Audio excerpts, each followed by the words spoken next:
we are facing up against RIS, rest in, well, I don't know, I can't imagine anything you'd want to rest in that starts with an S, but well, we'll see where he will rest in. He kept 7 cards. We have a good opener, and we'll keep. We lost the roll, and we're drawing, but I think here we're going to go probably Dromokov Warrior, Abson Rumark, Bash.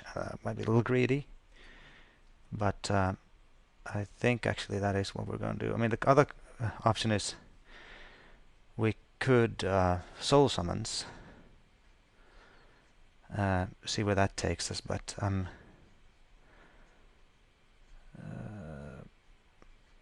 looking to. We're playing 2-drop, 3-drop, and then 2-2-drops in turn 4, and see where that takes us here. We'll see, of course, what we draw and what they do. We might. All right. So he's gonna smash in for 3, maybe. Oh, he's searching for a land. Okay. Let's take a look. Maybe he's 3-color greed. Maybe his name is Rest in Shiploads of Land. No, he just fetched. He's a straight out Dromaka. Okay. Is he coming in? Is he looking to trade? Let me try to make him think I'll block. Get it? I managed to do it. He probably thought, oh well, he can't come in. Now I'm going to be trading 5, 4, 3, but that's okay. Next time I can play 2-2-drops. And let's bash.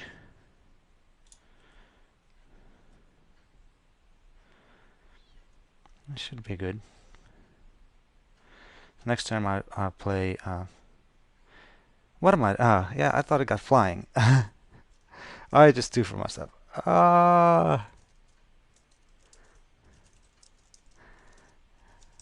I'll write that so it thinks I'm a complete idiot. I am a complete idiot.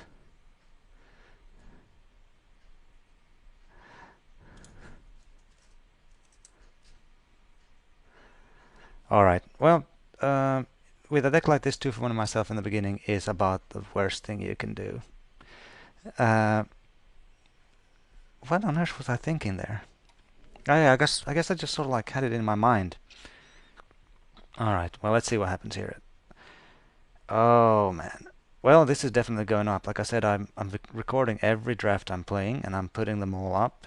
Not cherry picking, so you'll get to see my triumphs, and you get to see my complete misses. So that was such a bad play. I mean, I can't hardly fathom it. And the fact is that I actually needed that. I do need that damage. I need that damage to get through, and like using up resources like that in an aggressive deck is a critical mistake, and I'm going to have trouble actually recovering from this. Now he's going to probably take away my manifest because he'll be more worried about what that is, and he can also block my 3-1. So I'm quickly running out of gas here, and that's going to end up being quite bad for me. I'm not going to defeat his little guy. Instead, I'm going to be playing 2 of my guys. And let's see. I mean, he's got. He will be having big creatures later on, and I'm going to have trouble getting through because. I mean, you know, the 2/2 is what I needed to put on these guys. I mean, come on, this guy. The question here is now, I mean, what to do in the sideboard for round 2. He's got this green-white deck. He's got this kind of removal, small guys. What was it? I could consider putting in my second angler.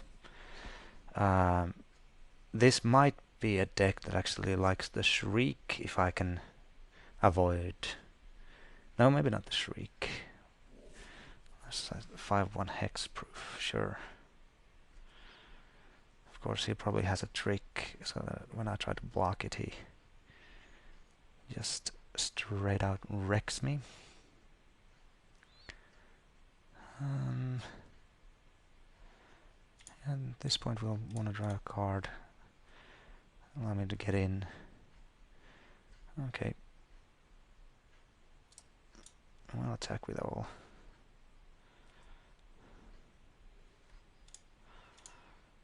We'll take 5 next turn. That's fine. Or whatever it is he'll do. I mean, I need to get some double strike now because I have my warriors out in force. If he plays that 2/4 guy, blocker guy now, I wonder if he'll want to swing in now with the 5/1. He might just want to hold it back. We'll see how it goes. We have a number of options. This costs 2 to morph up, and then I have 5 power in the air. So we still have all kinds of options. Now we have a few less. That means that this becomes an exploit target. The fact that he has pacifism makes me consider have taken the absent advantage into play. All right. I mean, killing that guy would allow me now to get in for 7, and that might actually be worth doing, seeing as he probably won't be playing a smaller creature at least anymore. So let's destroy that guy, get in for 7, and hope that we can draw something to finish the job soon. Alright, and he also, this might also get a trick out of his hand, because he's thinking about it now. If it does, then I'll just hit him for 2 and I'll trade it 1 for 1. Okay, that's fine. So he gets protection from black, which is interesting in that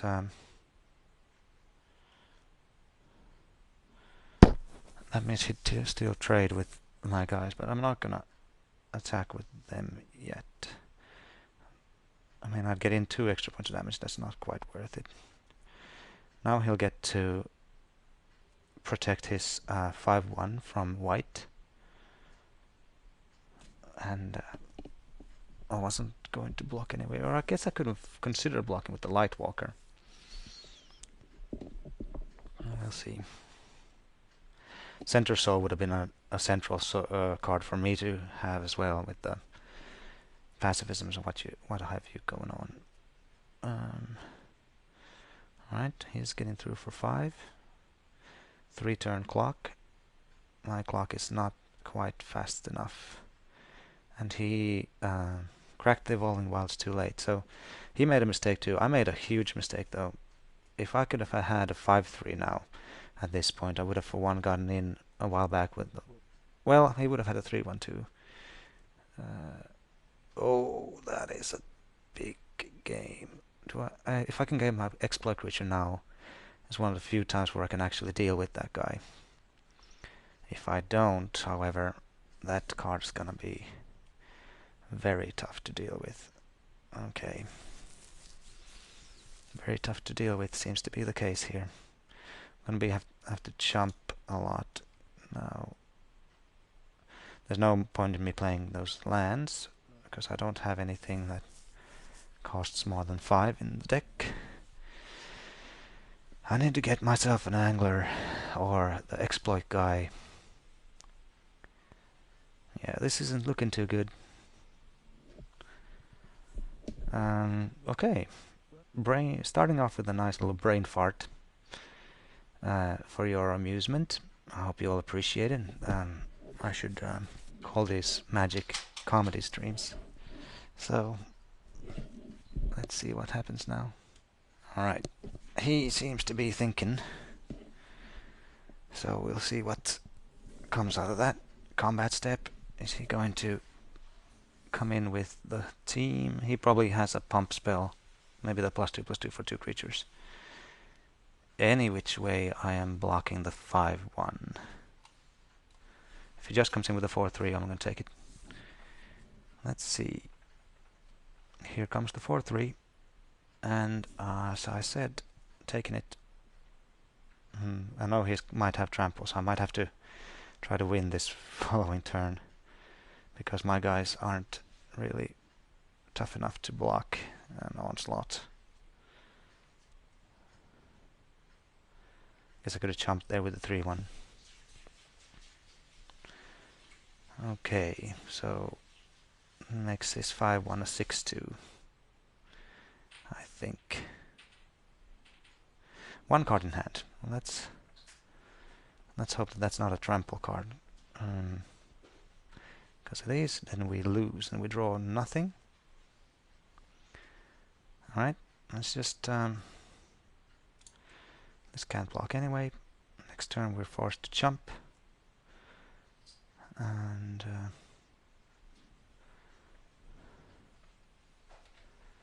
I'll block with the Lightwalker on the Strider and on the Warrior against the Sabertooth. And there's actually not much I can have to win anymore. Oh yeah, I forgot about that as well. Okay. Yep, let's just go to the next game. This was a horrible punt. Let's see. We just won't have... we need to have faster things than that. We could put in advantage. You can play this as just a bolster effect, even if they don't have a... even if they don't have a... whatchamacallit. Even if they don't have an enchantment, so it always kind of works. What do we take away? 3 through Ground Pounder doesn't seem to be too great, so go like that. See how it goes.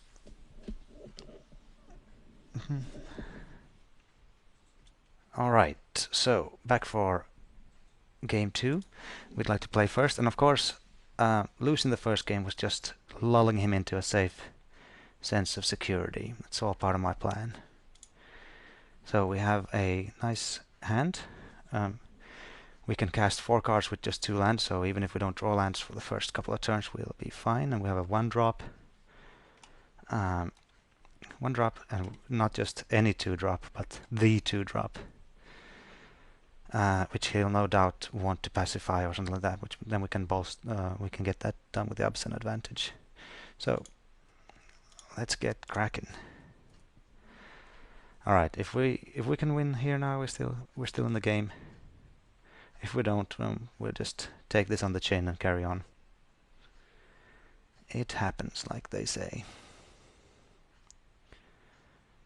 All right, so cracks of an Evolving Wild.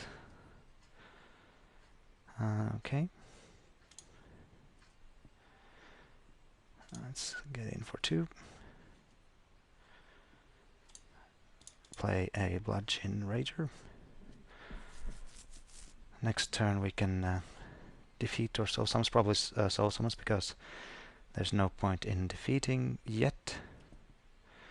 Alright, so are there any 2-drop? So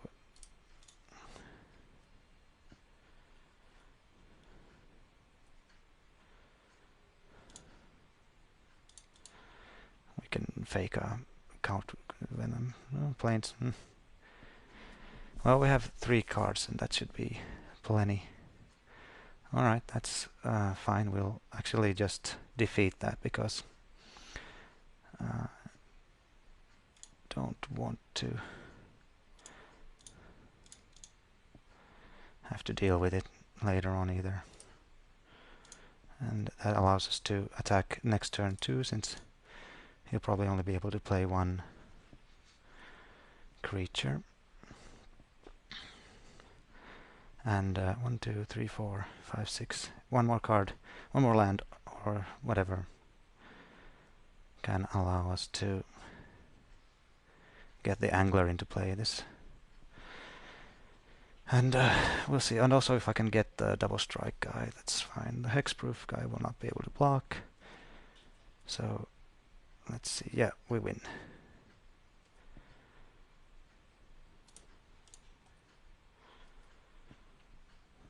Oh yeah, he can block that one person. So 4.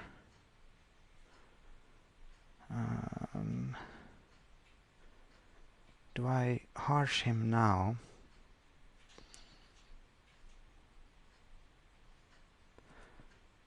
He can block that one person. So let's see. This is actually interesting. Does he block? Because if he blocks, he'll be in the same situation again next turn. All right, we'll harsh him now. No wait. 1, 2, 3, 4, 5, 6, 7. We won't harsh him now. We'll play the angler after this. Too bad it's fish and not a warrior fish. I guess that would be a little bit over the top. So if he plays any, all right, we won. So that's how this deck can work. And now, of course, we'll be on the draw again. But I think that we can do as is. Is there anything? Did he have any? He had a kind of a lot of X1, so we could put in the Shambling Goblin here. It's a body. No.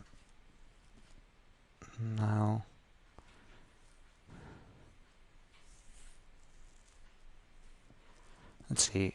We can target the hexproof guy. He might have one of those 4-1s in there as well. We can definitely block the 5-1. And it's another body for harsh sustenance. It's another card in the yard, possibly for. So I guess I could replace one of the warriors with it. But does it have enough of an upside? Not really. I'm gonna run it like this and see what happens. It's just a shame that I'm through the first game, but at least that second game shows that this, you know, with the right draw on the play, we can win. Of course, with the wrong draw on the draw, this is the wrong draw. We're gonna mulligan this. No white sources. He kept 7. We are going to 5, and we're keeping this. All right, 5 on the draw is not as bad as 5 on the play, and let's see. We don't have a first 1-drop, but we should at least have some. I don't know if we just need a swamp to go off. Of course, only 6 swamps in the deck, and involving wilds. It's not ideal, but let's see what we can draw into here. If I'd known I'd drawn a plane, I would have kept the 7 on hand, but you know. Let's see. At least we have the Great Teacher's Decree. If I have enough warriors out in the Great Teacher's Decree, I mean, that should be something. Okay, does he have anything? Follow-up plate? Okay. He probably won't be looking to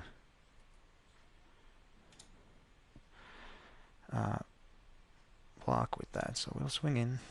But the fact that he's got a lifelinkers, I wonder if that's the light form that we failed to take. And if so, we're sort of reaping the benefits of that horrendous mistake here. We'll be looking to defeat that if he's tapped out at some point. Although that means not playing our Bloodshin Rager.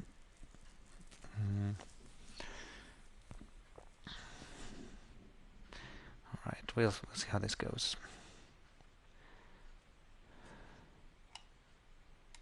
+2 +1. That gives us 10 power at this point. Attacks. Place a something.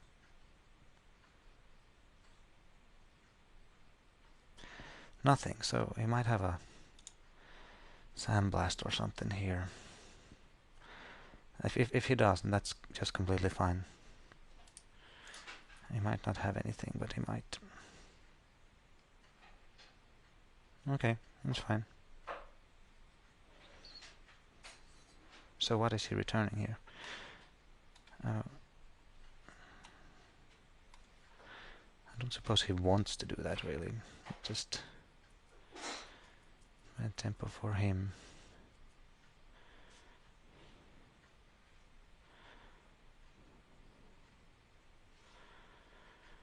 I mean, you know what? Okay. Sure. And I'll play this guy.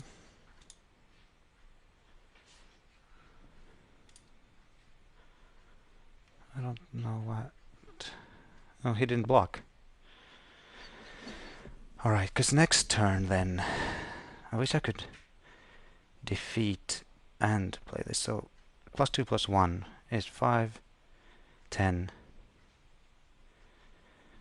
and 14. If he makes the mistake of not leaving two guys back to block, then he is not dead because that's a stupid lifelinker. Darn. Okay, now he does that. This is fine. I can still draw the absent advantage. We'll see how it goes. But at least now what we'll do is we'll defeat his flying 2-2. And maybe if we draw the advantage, we can really press our advantage here. Of course we don't. Let's see. We're at 7. He's at 15. I think we're gonna have to defeat that now.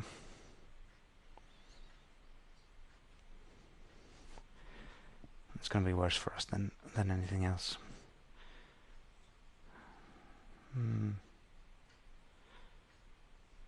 Yeah. Yep. This is not the best, but we'll might manage here. It's at 12.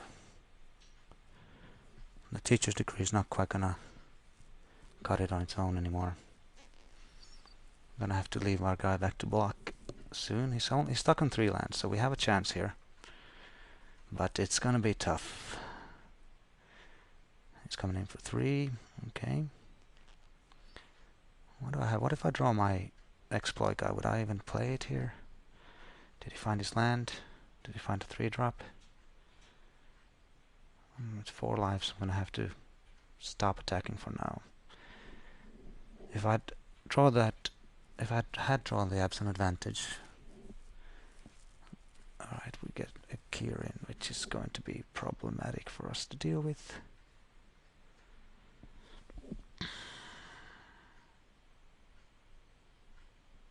Very problematic. A pump spell and he's got the game. Oh, that's unfortunate. Yeah.